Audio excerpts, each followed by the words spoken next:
Here to introduce the recipient of the annual Mike Wallace Scholarship is the president of CBS News, David Rhodes.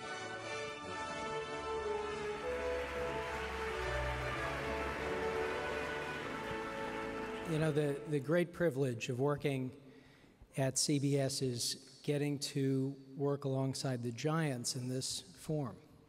I'm sitting with Bob Schieffer tonight, and I think Bob should win next year for Best Running Commentary on a News and Documentary Award show, so thanks for that. But there was no giant, more giant than Mike Wallace. And his legacy is an inspiration to everybody at CBS News. And the purpose of this scholarship is that that legacy should be meaningful to people coming up in the form, like this year's recipient. He is the youngest ever presenter at a meeting of the American Meteorological Association. His academic record, first in Hyannis and then now at Harvard, mean he could do just about anything, but instead he did this stand up in a snowbank. Here in eastern Massachusetts, the snow is still coming down with a pretty good clip. We have blowing and drifting snow, snowfall rates of 1 to 2 inches every hour. For that reason, Governor Charlie Baker has the travel ban still up in eastern Massachusetts because take a look around, the crews just cannot keep up with the roads.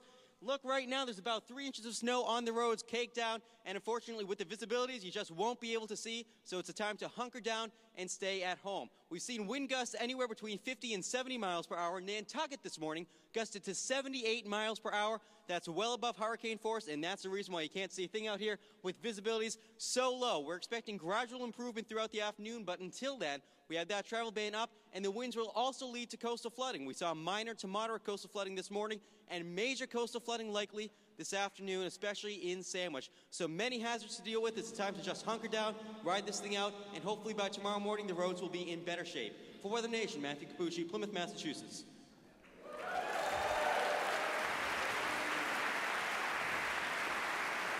So welcome, Matthew Capucci.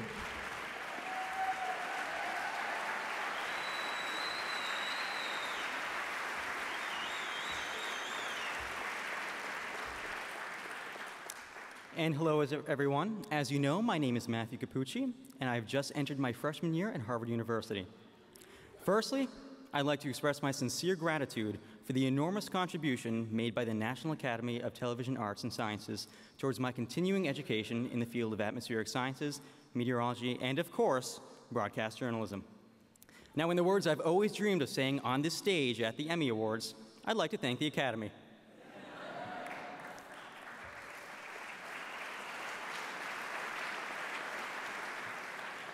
And to a greater extent, I'm not only honored, but truly humbled to have been awarded this recognition in the name of Mike Wallace.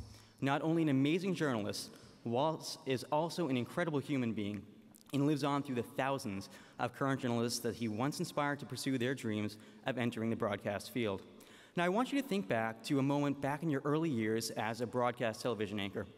Chances are there's somebody who you may have looked up to, somebody who took you under their wing at one point, and somebody who inspired you to become the professionals that you are today.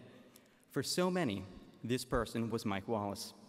And now his legacy lives on through you as you inspire the next generation of up-and-coming journalists. Now for me, this individual was Harvey Leonard, the chief meteorologist at WCVB News Center 5 in Boston, whom I've looked up to and drawn experience from and inspiration from for years. I know firsthand of how much an enormous impact he has had on encouraging me to pursue my television dreams. This is exactly the legacy left behind by Mike Wallace, and for all those who embody this amazing legacy and leadership and inspiration on behalf of the next generation of upcoming television and broadcast journalists, I sincerely thank you.